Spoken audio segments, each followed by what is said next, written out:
First off, Teddy, how is it after hearing this song so many times and watching this video so many times? Does it still affect you in the same way? Um, well, the thing about the song is that I don't get sick of it. To me, it's one of the most beautiful songs I've ever heard, which is why we're here.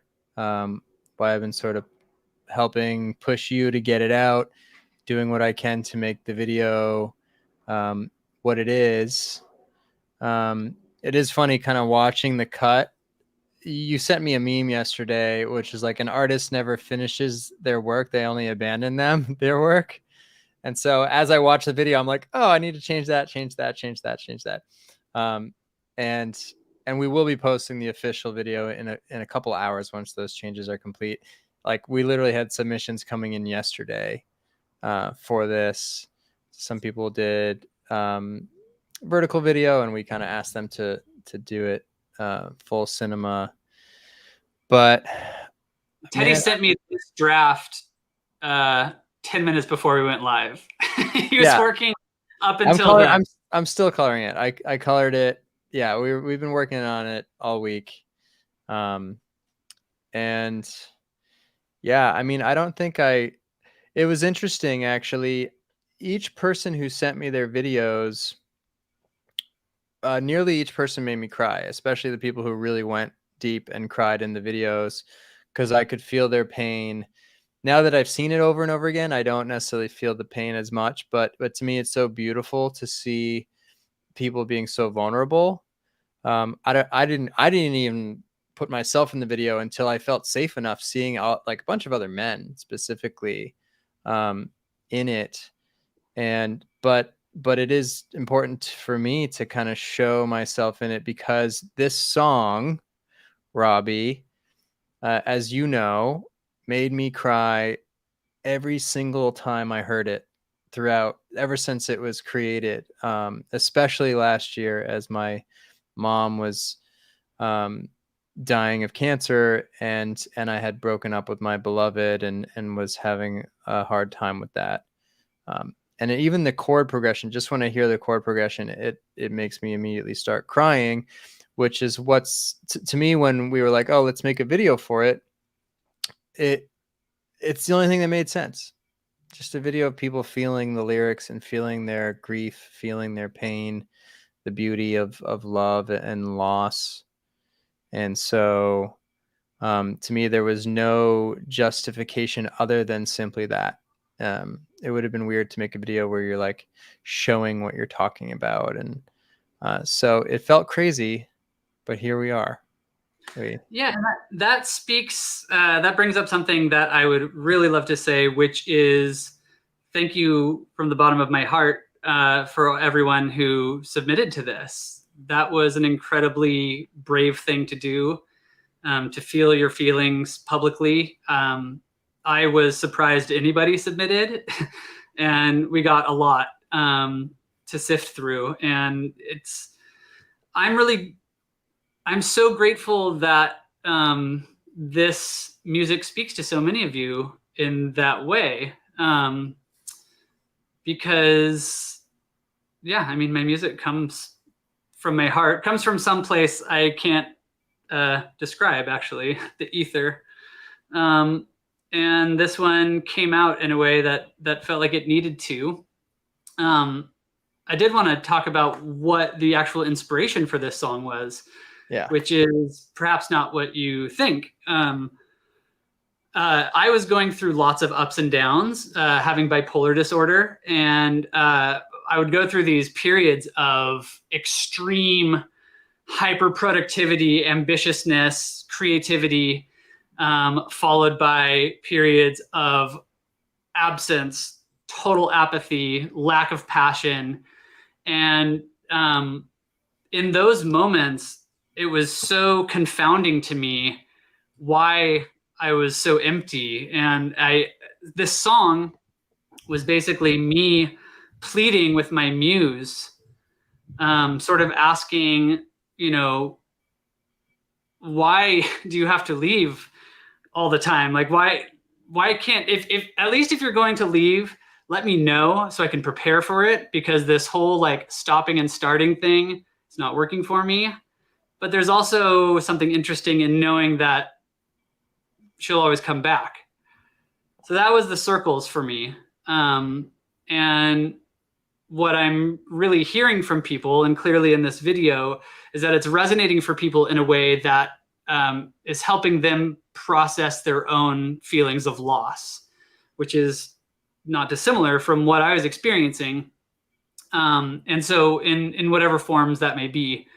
And so I think um, in grieving and letting these things out, we have a chance to push through them, or at least take the weight off of it for even a moment. And it's really important to process these things. And I think that people hide these real feelings from the world. So I think it's beautiful that that your idea, Teddy, and that you managed to pull it off. And yeah. I could touch on that. Yeah. And it's surprising because you think about, I mean, I think it goes to hear that, you know, it's so deep and so poetic of like, it's inspired by the loss of the muse and the muse coming back. Obviously for a lot of people in the video, if you don't know this, a lot of people have lost loved ones, parents who have died. But so it kind of is applicable to that. But the interesting thing for me is I had separated from Zoe, and Zoe and I are back together again. Talk about the muse going in circles. Even I have a roommate who's back together too. So like my life is going in circles with this. And that's kind of beautiful. I don't know how it speaks to death, because death isn't necessarily a circle, but maybe the feelings. I think with death, you kind of like remember and then forget and then remember again. I mean, for me, when I'm crying in this music video, it's because I was literally looking at pictures and moments from my mom as she was in pain and dying. And it's like, that's a circle in itself. Even we kind of go along with our lives and forget until we remember again. Yeah. So I think it might be nice to maybe talk about a little bit behind the scenes, how this came about. And basically, I saw Teddy. Well, I texted this song to Teddy. He actually kept texting me like, when are you going to record this song? When are you going to record it? And I was, again, going through my down state. I was down. I didn't have the inspiration. And then as I was kind of coming back up, I made a little voice memo that I sent to Teddy, and out of the blue. And he texted me back immediately and said, like, this couldn't have come at a more pertinent time. I needed this right now. I think a lot of what you just talked about had just happened to you. And so that sort of reignited the flame of this song. And then at a New Year's Eve party, I saw Teddy, and we were like, let's do a video. And we both agreed on it. Teddy ruminated on it. And what we came up with is Teddy was generous enough to get me into the recording studio to record this song, which is sweet because it got it out there. And it all came about really organically, like within a week. Like I called the studio owner. It actually was Jackson Brown's studio in Santa Monica. And he got us in the next week. I got in there day of. I was like, I think this song needs some strings. So I called my friend Keith and Chi-Chi, who happened to be free that day. They swooped in. And what I really wanted to do too was capture this song in one single organic, vulnerable take. Just it felt right for the whole song. So we did several takes. I have some footage here of that happening. This is some live footage of us tracking in the studio. And and we got it. We finally got a take that felt like it worked. Yeah, it's a really beautiful studio. I didn't realize that you play piano as you're singing. I thought you would be doing those things separate, but it literally is like a whole performance recorded at once. Yeah, I mean, I often do it that way, but this one I really wanted to capture the way I do it live, the way most of you have seen me perform it, to make it just as like vulnerable as I can make it, because it's a vulnerable song for people. By the way, in the comments, Ashley says, "Holy fuck, I'm bawling my eyes out right now." Erica, wow, that was powerful. I could feel emotions ripple down my arms and deliver a nice little shimmy. And then apparently everyone at your parents' dinner party is crying right now, including your sister. Aww. That's what they said. Aww. I will say, too, not to jump around, but what also kind of what made me excited about this, I believe that helicopters, I don't know if you can hear that. I believe that the best art is the deepest, most vulnerable truth. And I have two separate friends from high school who kind of made this like painful song, and both of those songs became radio hits, and it blew them up and made them famous. And I've kind of always been like, Robbie, this is the song that's going to make you famous, because it's so raw and so real. I mean, I imagine it in movies, I imagine it in TV, but also just on the radio, because it's super. It just makes you feel, which I think that's for me. That's that's my purpose as a director, filmmaker. It's like not to necessarily make people happy, but to make people just feel human, feel alive, and that includes the grief and stuff like that. And it's interesting because this is the first song we kind of blitzed it, and suddenly we're here. But this is the first song in what's coming up for Robbie Fitzsimmons right now. Yeah, For those thanks of you, for bringing those that people who've up. just discovered you and don't know who you are, other than this savant of a musician, songwriter. So basically, I've been hoarding all of my music for 36 years and performing these things live. I've had amazing opportunities. I just got a platinum record from a collaboration I did with Lana Del Rey. And my manager, Ben, and I have been working very hard to create a very polished product that we are going to be starting to release starting next Friday. Which is the release of my debut album. It's called Blue Meets Orange, and it touches on exactly what I was talking about and what inspired this song, which is the ups and downs of bipolar. Each song was written at a different state in that process. And so that starts next week. And we were originally going to start releasing the album, but Teddy kind of intercepted, and he's like, we got to get this song out as soon as possible. And I was like, the only way we can do this as soon as possible is if we release Circles first. So there you go. So we did it. And part of the plan too is that we want to be creating a video for each song, which is pretty ambitious because we're releasing a song every 5 weeks and not all the videos are completed. But we have a lot of people, amazing people who are on board. Some of you might even be watching right now. And yeah, we have big ambitions for this. So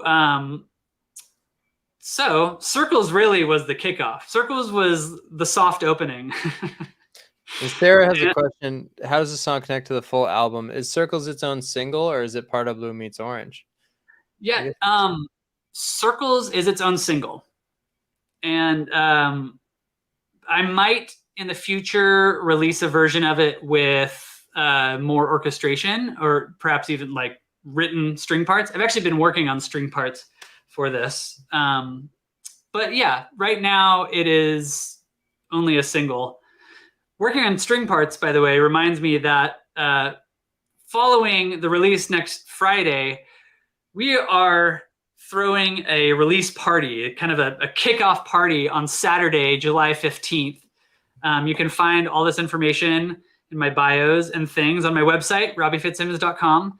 But I am going to be playing with a string quartet, which I am so excited about. I've actually never performed live with a string quartet, but I have 15 string quartet pieces written to go along with my songs. And we're going to dump them all on you next weekend. I'm so excited. John Nagel is also performing, one of my favorites, and the Wandering Minstrels, who are absolutely charming. All of a sudden I can hear you in my thing over here. I was trying to see if I go live on the Instagram. Don't worry about that. Or turn the volume down on your phone, and then people on Instagram can actually hear us. Yeah. Okay, cool. We're back. So yes. So exciting stuff. And I really hope that whoever is here and can make it will be there. And for those of you who cannot be there, we're going to be live streaming it. So all of this information is on. Actually, the link to follow is on my Instagram. Go to the link in my bio on Instagram. That'll take you everywhere. But yeah, does anyone else have questions in this thread? You're all here. Until then, I was wondering, Teddy, how was this process for you of weaving all of this together, of collecting it? You were really, I don't know, you really ramshackled this together quickly. I'm impressed. You know what's crazy is it reminded me of Tomas Verde's memorial video, which is what inspired this song in the first place, where after Tomas died, I just felt called to make a video, and people submitting content from everywhere. So we ended up with 6 rounds of submissions, and it's a pretty technical process. The reason why, we're still coloring it because it's all different phones, different cameras, different angles, different lighting. So it's a challenge to make the video kind of feel coherent, although the diversity is great. But yeah, the process, the process made me emotional to see all these people crying in the beginning. And I've reached out to a lot of them and been just thank you for allowing me to feel through you. And we are going to play the video again before we sign off pretty soon. I'm tempted to say you could still submit, but I think we're pretty much done today. We just have a couple more tweaks. Cause like Robbie said, you just have to abandon your art. Cause we could just do this forever. It'll never be finished for you. But yeah, thank you to everyone who submitted, everyone who just allowed themselves to be vulnerable on camera. It's a big deal, and you guys did an amazing job. It was very technical, where there's certain lighting requirements and stuff like that. But it was beautiful to see who showed up. And yeah. Thank you guys so much. I think we're gonna wrap this thing up and play the video one last time for you guys. And before we do, Teddy, do you have any insight into what you hope viewers will take away from this video?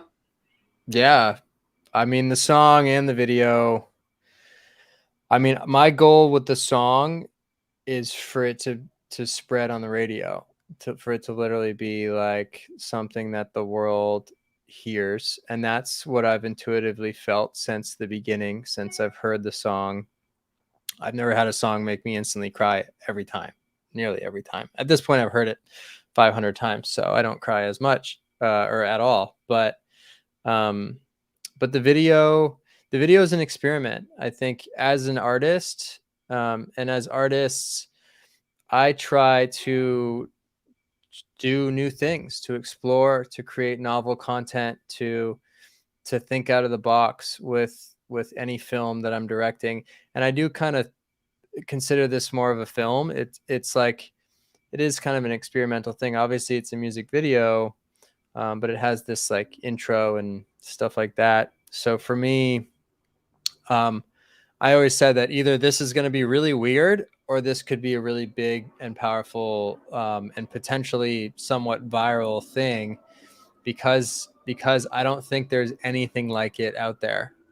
And that, and it's up to you guys, you know, to determine that, and we just have to let it go and see what happens. So yeah, so that's the process behind it. But I feel good about it. I feel vulnerable that I'm in it, kind of crying. But I also think that's what made me want to make the video. So it's important for me to sort of represent my own energy in it, because this song did make me cry many, many times, because it's just that touching to me. So hopefully, yeah, you guys can share it and feel it, you know, whether you want to watch it with your eyes or just listen to it and feel your feelings. Definitely encourage you guys to feel your feelings with this one, and honor the pain. That's something that I kind of learned over the past year, because I had so much of it. And if there's any wisdom, it'll say that pain and suffering don't have to be the same thing. I think pain can be beautiful, and I think a good cry allows us to feel great, honestly. So encourage you guys to get comfortable in a private space with this video, with this song, and let yourself just, you know, feel everything that you need to feel. Absolutely. Yeah. Thank you guys so much for sticking with us. And we are going to play this video one last time and say adios. Enjoy. Thanks, guys.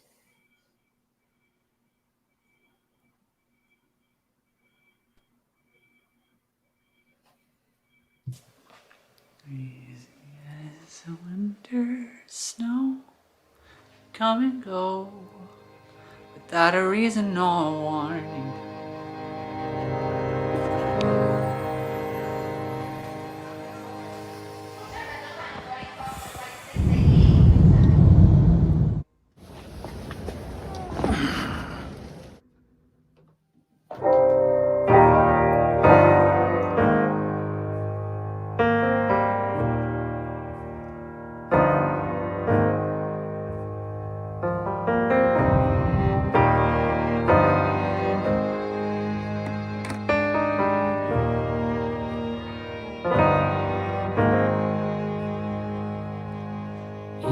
Easy as a winter snow, you come and go without a reason or warning. And when you're gone, I'm left alone to carry on. Maybe I'll see another morning. Round and round we go in circles. Here we are, back where we started once again. If you choose to take my hand, understand it's just a cycle that we're in. But I guess what I'm saying is, if you ain't got no better reason for you to stay, well, don't just walk away. At least say goodbye, 'cause yesterday was better when you were around. And I love you, but I was wondering if you can't find a way to say what you really want before you walk away. At least say goodbye.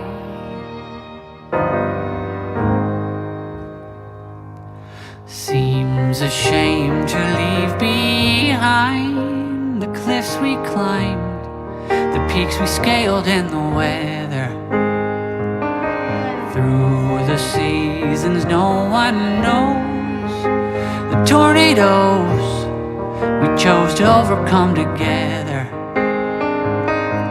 Round and round we go in circles. Here we are, back where we started once again.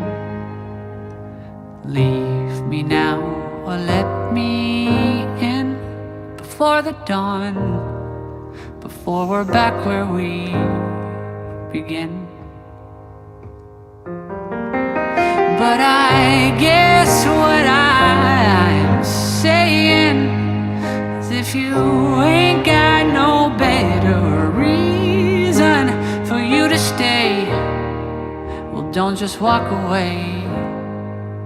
At least say goodbye, 'cause all these games you're playing are bringing me down. And I love you, but I was wondering if you can't find a way to say what you really want before you walk away. At least say goodbye.